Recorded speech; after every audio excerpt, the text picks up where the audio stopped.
The morning sun filtered through the tall windows of Kensington Palace, casting long shadows across the polished marble floors. William sat in his study, staring at the official document that had arrived just hours earlier. The letterhead bore the royal seal, but the words inside felt like a dagger to his heart. Kate found him there, still in his nightclothes, his usually composed demeanor cracked like fragile porcelain.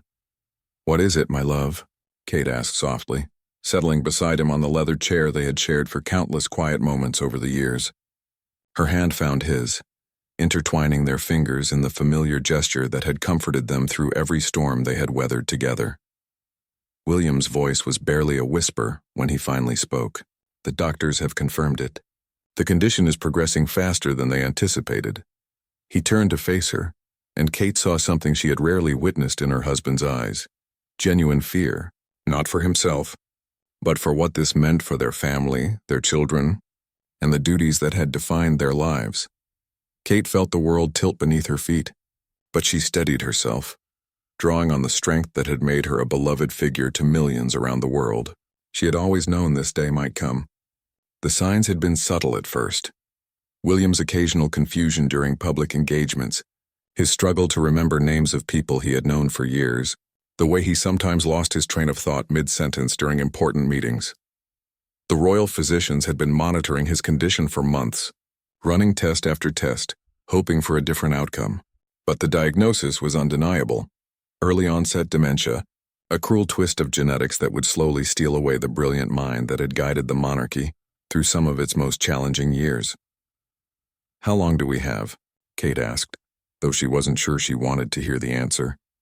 Her practical nature, the same quality that had helped her navigate the complexities of royal life, demanded she face the reality head-on. Perhaps 2 years before the symptoms become too noticeable for public appearances. Maybe less. William's voice broke slightly. "The children, Kate. How do we tell George, Charlotte, and Louis that their father is disappearing piece by piece?" Kate pulled him closer, feeling his shoulders shake with silent sobs. This man who had stood before the world as a pillar of strength, who had delivered speeches to world leaders and comforted grieving families during national tragedies, was now vulnerable in a way that broke her heart. Outside their private sanctuary, the world continued its relentless pace. Tourists gathered at the palace gates, hoping for a glimpse of the royal family. News outlets prepared their daily reports on royal activities. Government officials waited for meetings and decisions. None of them knew that inside these walls a couple was grappling with a future that would change everything. Kate had always been William's anchor, the steady presence that had helped him transition from a grieving young prince who lost his mother too early to a confident leader preparing for kingship. Now she would need to be his memory, his voice, and eventually his goodbye to the world he had served with such dedication. They spent the rest of that morning in silence, holding each other as the reality of their situation settled around them like morning fog. Kate's mind raced with practical considerations: how to manage William's remaining public duties, how to protect their children from the media scrutiny that would inevitably follow, how to preserve his dignity as the disease progressed. But beneath the practical concerns lay a deeper ache.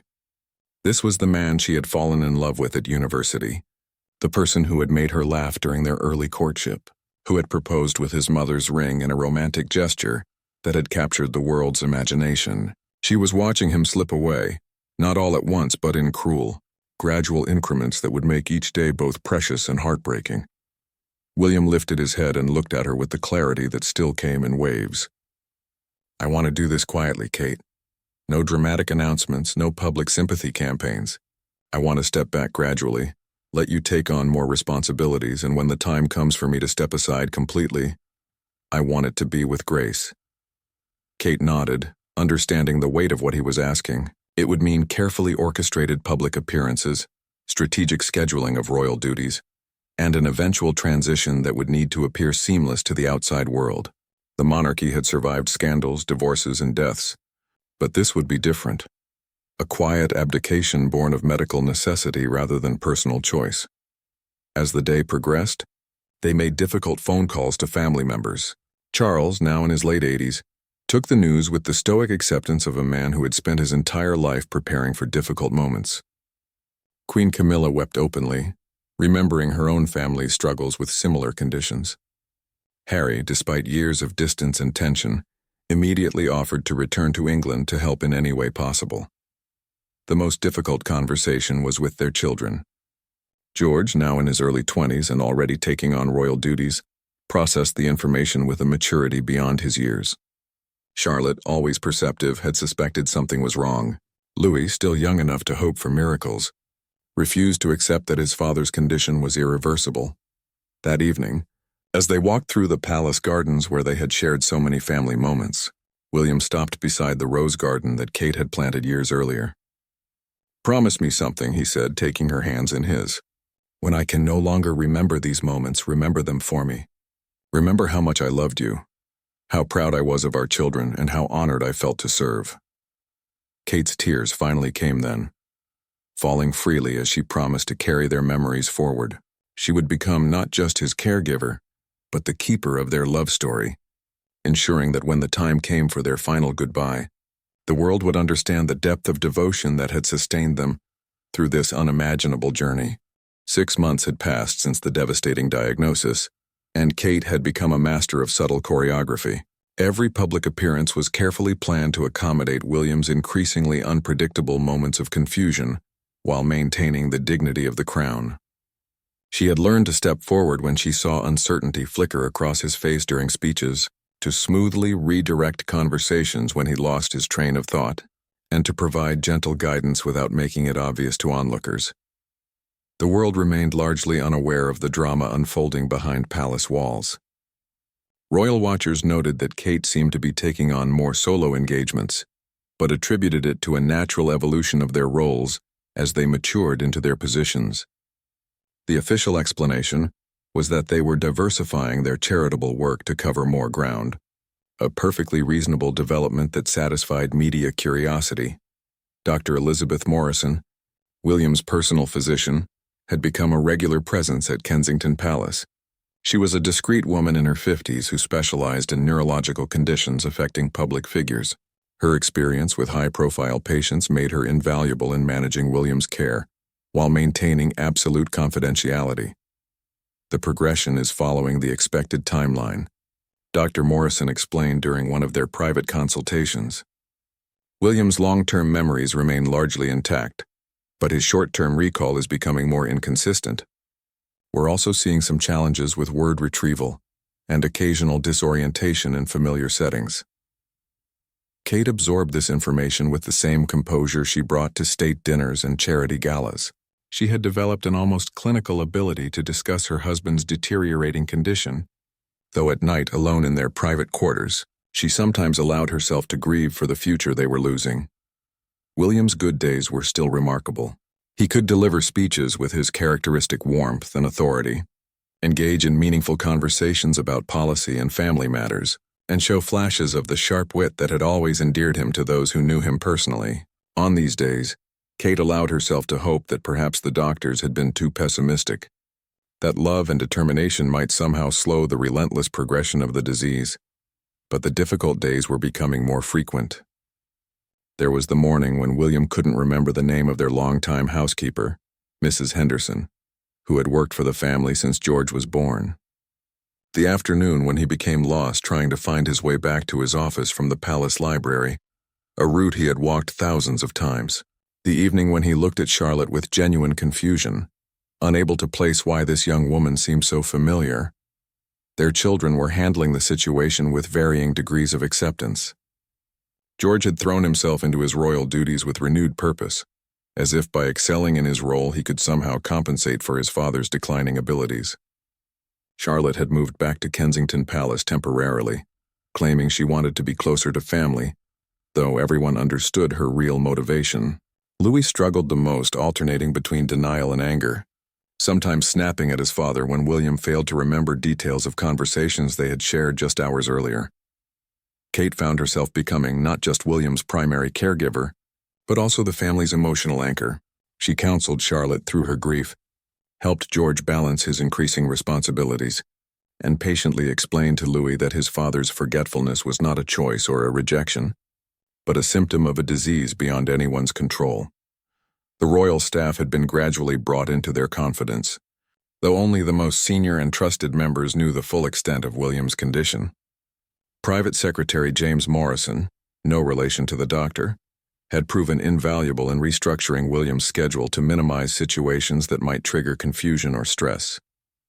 Public events were shortened, guest lists were reduced to familiar faces, and detailed briefing notes were prepared for every engagement. One particularly challenging morning, William woke up confused about where he was. Kate found him standing in their bedroom, fully dressed for a state dinner that had taken place 2 weeks earlier. He was frustrated and embarrassed when she gently explained that it was Tuesday morning, and they had a simple visit to a children's hospital planned for the afternoon. I feel like I'm living in fog, he confessed to her as they sat together over breakfast. Sometimes I can see clearly, but other times everything is cloudy and I can't quite grasp what's real and what's memory. Kate reached across the table to touch his hand. Then I'll be your eyes when the fog gets too thick. We'll navigate this together, just like we've navigated everything else in our marriage. These moments of lucid conversation became increasingly precious. William would often ask Kate to remind him of stories from their courtship, their wedding day, the births of their children. She became a living archive of their shared history, recounting details with vivid clarity to help him hold on to the threads of his identity. The international community remained oblivious to the personal drama playing out within the British royal family. William and Kate's public appearances continued to draw crowds and positive media coverage. Their charitable work expanded, with Kate taking the lead on several new initiatives, while William focused on his longtime passions for environmental conservation and veterans affairs. During a particularly successful visit to a veterans rehabilitation center, Kate watched William interact with young soldiers who had suffered traumatic brain injuries. His natural empathy and genuine interest in their recovery stories seemed to tap into some deep reservoir of purpose that transcended his medical condition. For 2 hours he was completely present, asking thoughtful questions and offering meaningful encouragement. Later, in the car returning to the palace, William turned to Kate with tears in his eyes. "Did I do well today? I felt connected to those young people, but I can't quite remember what we discussed." "You were extraordinary," Kate assured him. "You reminded them that their struggles matter, that they're not forgotten. You gave them hope." These successful public engagements became bittersweet victories, evidence that William could still fulfill his royal duties when circumstances aligned properly, but also stark reminders of how much effort was required to create those optimal conditions. As winter approached, Kate began having difficult conversations with palace officials about long-term planning. The question wasn't if William would need to step back from public life, but when and how that transition could be managed to preserve both his dignity and the monarchy's stability. The weight of these decisions pressed heavily on Kate's shoulders, but she carried them with the same grace that had defined her approach to royal life from the beginning. She was not just preparing for her husband's eventual farewell to public service. She was crafting a legacy that would honor their shared commitment to duty, while acknowledging the human frailty that made their love story all the more poignant. The first year had passed like a dream, punctuated by moments of stark reality. Kate had become extraordinarily skilled at reading the subtle signs that indicated when William was struggling. A slight pause before responding to a question, a momentary look of confusion when introduced to someone he should know, the way he would unconsciously reach for her hand when feeling uncertain. These had become her navigation signals in their carefully orchestrated public life. Spring brought both hope and heartbreak. The gardens at Kensington Palace were in full bloom, and William found great comfort in their walks among the flowers. Nature seemed to calm the storm in his mind, offering moments of clarity that were increasingly rare indoors. It was during one of these peaceful walks that he made a decision that would change everything. "I want to record messages," William told Kate as they sat on the bench overlooking the pond where their children had fed ducks as toddlers. "For George's coronation someday, for Charlotte's wedding, for Louis when he becomes a father. I want them to hear my voice when I can no longer speak these words myself." Kate felt her heart break and mend simultaneously. Even as his memory failed him, William's love for their children and his understanding of the future remained profound. They spent the following weeks in a private recording studio set up in the palace, capturing William's thoughts and wishes for dozens of future occasions. His voice was still strong, his words still chosen with care, though he sometimes needed prompting to remember what he wanted to say. The recordings became a secret project that energized William in ways that surprised everyone. He worked with Kate to prepare notes for each message, drawing on photo albums and family videos to trigger memories he wanted to preserve in his own words. There were messages for birthdays he might not remember, guidance for challenges his children might face as adults, and expressions of love that transcended the limitations of his deteriorating mind. During this period, Charlotte discovered a hidden talent for photography. She began documenting their family life with an artist's eye, creating a visual archive that complemented William's verbal messages. Her photographs captured quiet moments, William reading to Louis, Kate braiding Charlotte's hair before a formal event, George helping his father with correspondence. These images would become treasures beyond price as William's condition progressed. The summer brought their annual trip to Balmoral, a tradition that had provided the royal family with precious private time for generations. This year, the Scottish estate served as a sanctuary where William could relax without the constant pressure of public appearances. The familiar routines of country life, morning walks, afternoon teas, evening games, provided structure that helped him navigate each day with greater confidence.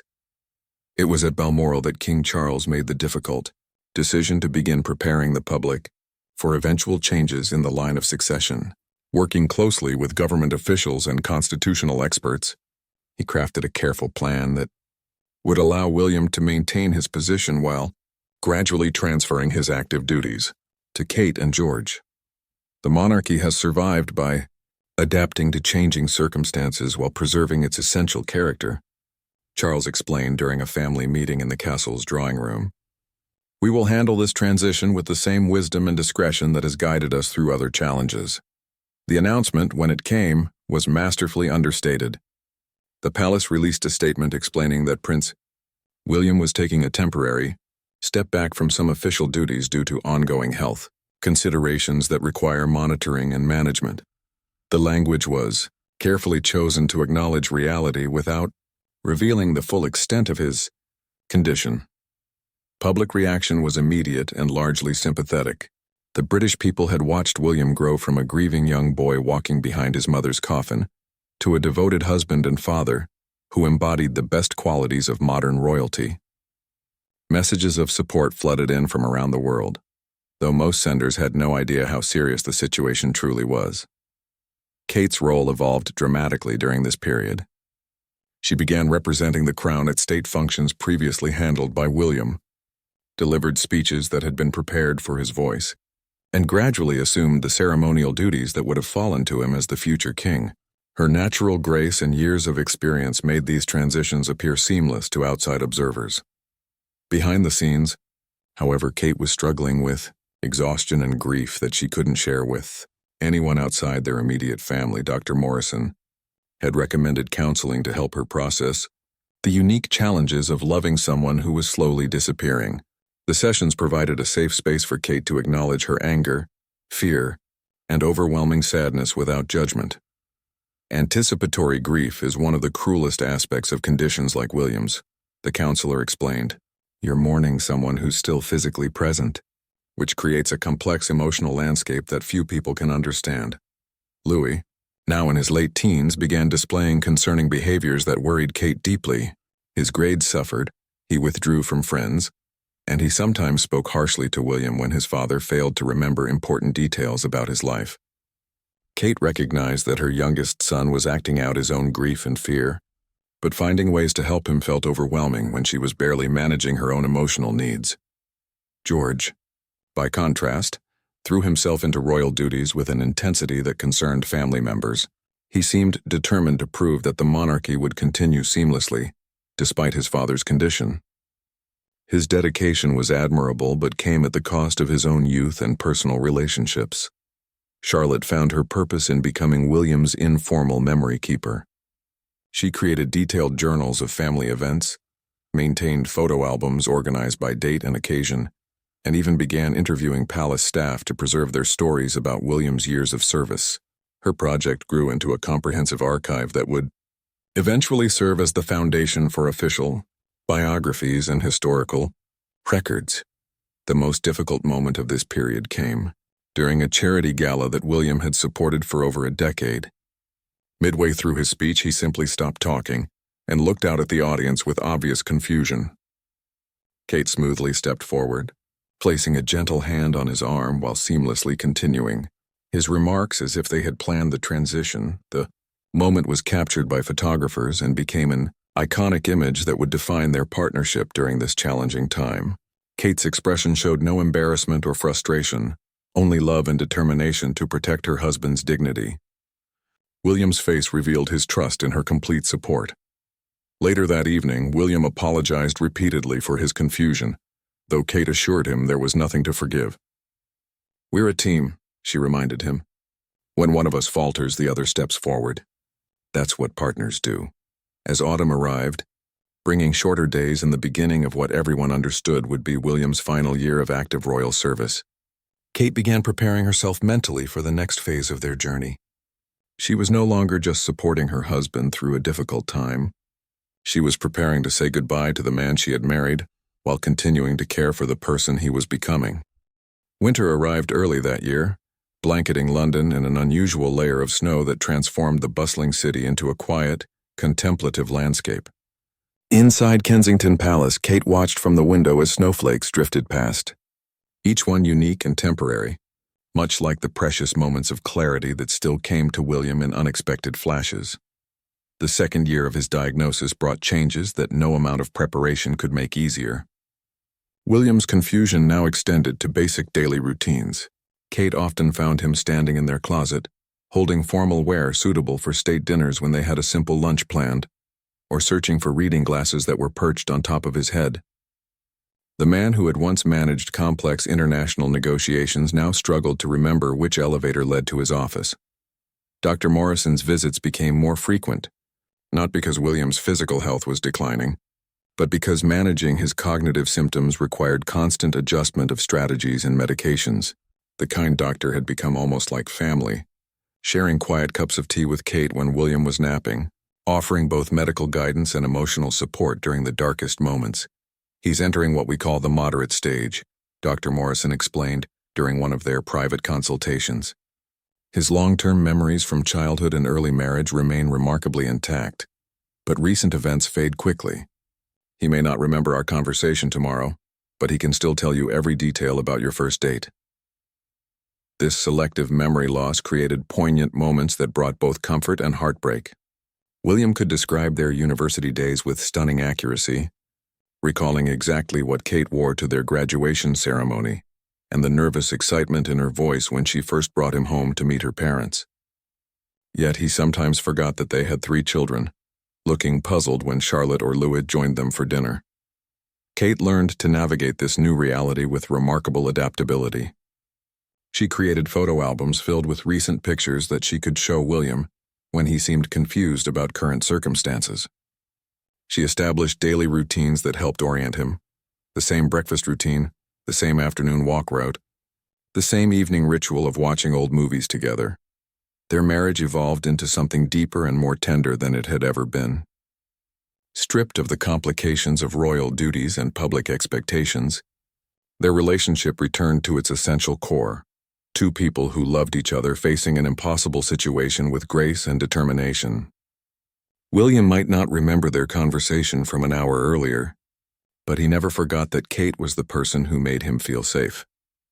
George had matured dramatically over the past year, transforming from a somewhat reluctant prince into a confident young man, ready to shoulder unprecedented responsibilities. He spent hours with his father during the good moments, absorbing family stories and royal traditions that might otherwise be lost. These conversations became a form of education that no formal training could provide. "Tell me again about Grandmother Diana," George would ask, knowing that memories of his mother remained vivid for William.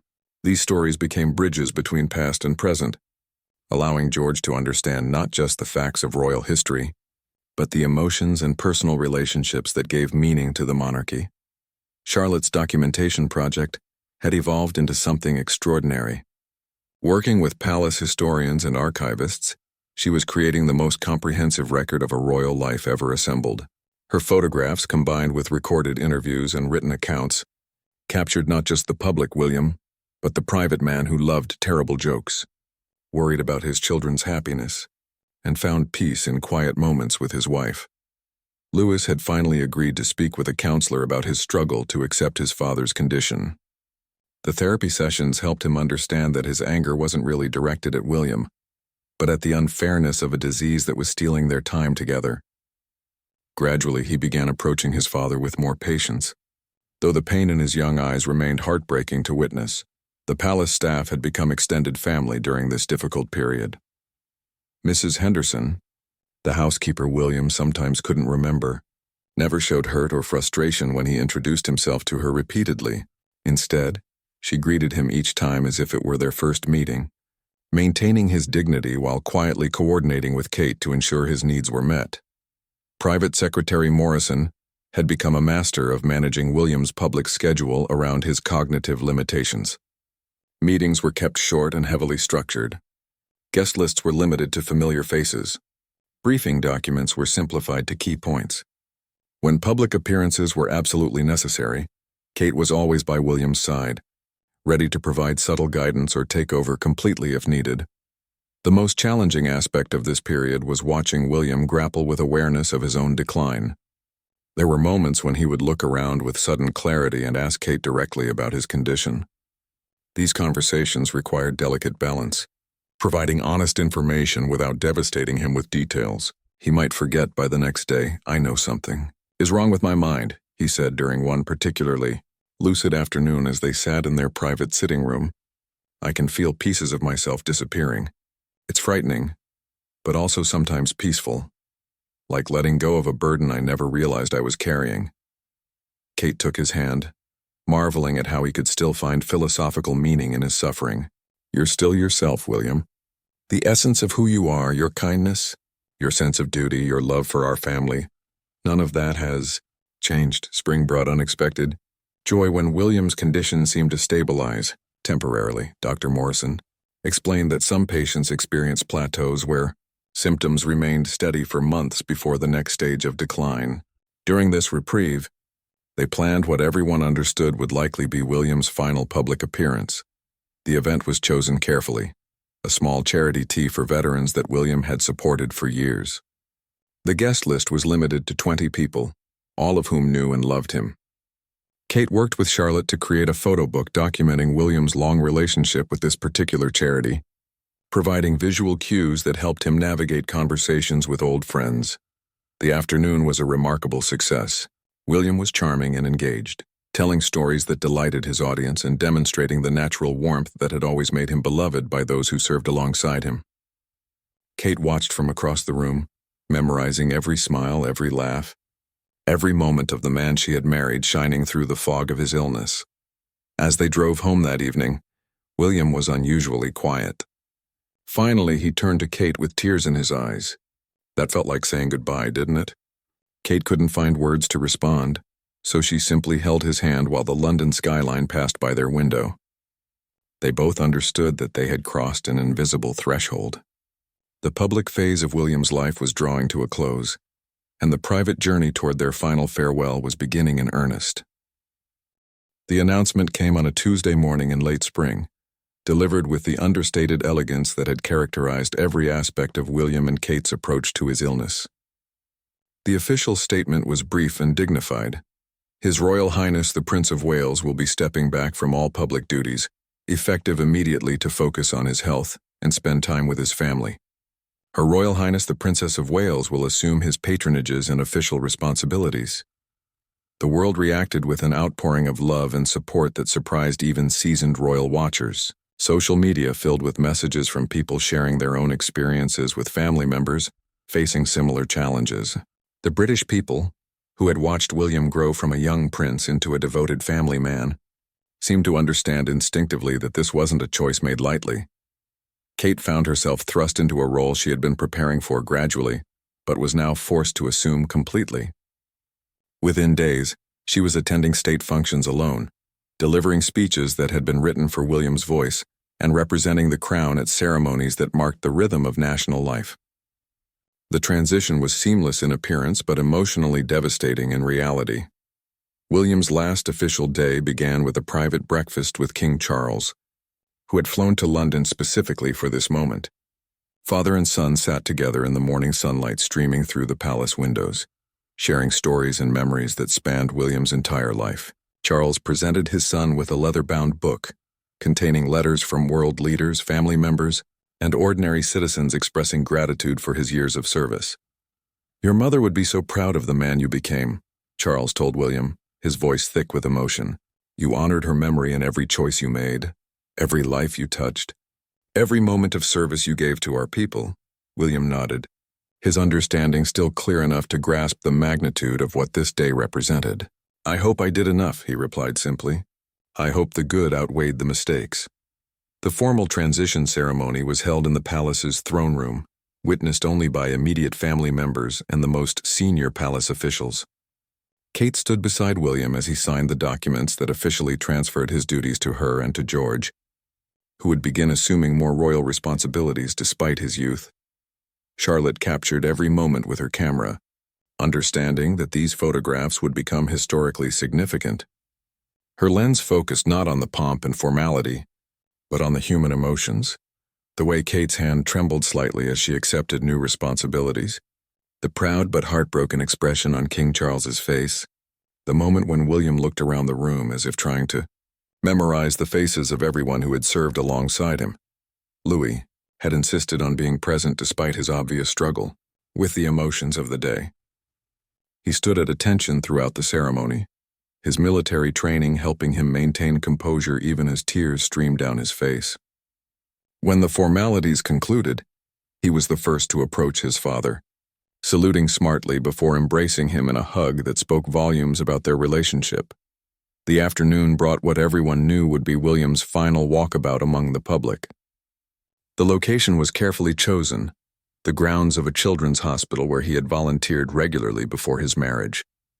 The crowd was small and pre-screened, consisting entirely of families whose lives had been touched by William's charitable work over the years. Kate walked beside him, ready to provide support if needed, but William seemed to draw energy from the interaction with people he had served. He remembered many of the children despite his cognitive challenges, asking after siblings and recalling details about their treatments that amazed the medical staff. For 2 hours he was fully present, fully himself, giving everything he had left to the people who had always been his true focus. The most moving moment came when a young girl named Emma, now 16 and healthy after treatment for childhood cancer, presented William with a drawing she had made for him years earlier during one of his hospital visits. He had kept that drawing in his office throughout her treatment, mentioning her progress in speeches and sending cards on her birthday.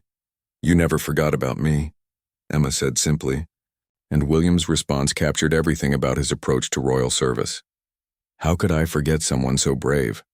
You taught me what real courage looks like." Kate watched this exchange with tears in her eyes, understanding that this was who William truly was beneath all the titles and formal responsibilities, a man who genuinely cared about people and never forgot that service was about human connection, not ceremonial duty. The drive back to Kensington Palace was quiet, both William and Kate lost in their own thoughts. The reality that this phase of their life was ending felt surreal. For 15 years, royal duties had structured their days, their weeks, their entire existence. Now they were entering uncharted territory where the progression of William's illness would be the only schedule that mattered. That evening, the family gathered for a private dinner that felt more like a wake than a celebration. Cook had prepared all of William's favorite foods, and Charlotte had created a playlist of songs that marked important moments in their family history. George raised a toast to his father's years of service, his voice steady despite his obvious emotion. "You showed us all what it means to lead with dignity and compassion," George said. "Everything I do going forward will be built on the foundation you created." William stood to respond, and for a moment, everyone held their breath, unsure if he would be able to find the words. When he spoke, his voice was clear and strong, drawing on reserves of strength that amazed everyone present. "The greatest privilege of my life wasn't wearing the crown or meeting world leaders," he began. "It was having the love of this family and the trust of our people. Kate, you made me better than I ever could have been alone. George, Charlotte, Louis, You are my legacy, not any title or achievement. Live with purpose, serve with humility, and love with your whole hearts. Later that night, as Kate helped William prepare for bed, a routine that had become necessary as his condition progressed, he looked at her with sudden clarity. Tomorrow, we start the next chapter, don't we? Kate nodded, unable to speak past the lump in her throat. I'm not afraid, William continued. I have you, I have our children, and I have the memories of a life well lived. Whatever comes next, we'll face it together. As Kate turned off the lights and settled beside her husband for what she knew would be one of his last nights of true awareness, she marveled at his courage. Even as his mind was failing him, his heart remained strong, his love unchanged, and his dignity intact. Outside their window, London continued its eternal rhythm, unaware that one of its most devoted servants had just said his quiet goodbye to public life, with the same grace that had defined his entire approach to duty and family. The months that followed William's retirement from public life settled into a rhythm that was both peaceful and heartbreaking. Without the structure of royal duties, their days were shaped entirely around William's needs and the progression of his condition. Kate had transformed their private quarters into a sanctuary filled with photographs, familiar objects, and gentle routines designed to provide comfort and orientation. Dr. Morrison's visits were now weekly, monitoring not just William's cognitive decline but also Kate's emotional well-being. The isolation of caring for someone with dementia was taking its toll. Despite the love and support surrounding their family, Kate had lost weight, developed persistent insomnia, and sometimes found herself snapping at staff members who were only trying to help. You need to take care of yourself, Dr. Morrison gently reminded Kate during one of their consultations. William needs you to be strong, but that strength has to be sustainable. You can't pour from an empty cup indefinitely. Kate knew the doctor was right, but finding time for self-care felt impossible when William required constant supervision. He had begun wandering at night, sometimes becoming confused about where he was or trying to dress for engagements that existed only in his memory. The palace security team had been briefed on his condition and worked discreetly to ensure his safety without making him feel like a prisoner in his own home. The most challenging aspect of this period was watching William struggle with language. Words that had once flowed effortlessly now came haltingly or not at all. He would begin sentences with confidence only to trail off, frustrated by his inability to complete thoughts that seemed clear in his mind. Kate learned to anticipate his needs, finishing sentences when he became stuck, and providing words when his vocabulary failed him. George visited daily, taking time from his increasingly busy schedule to spend quiet hours with his father. They would sit together in William's study, looking through photo albums or watching old family videos. George had learned to repeat the same stories in conversations without showing frustration when William asked the same questions repeatedly.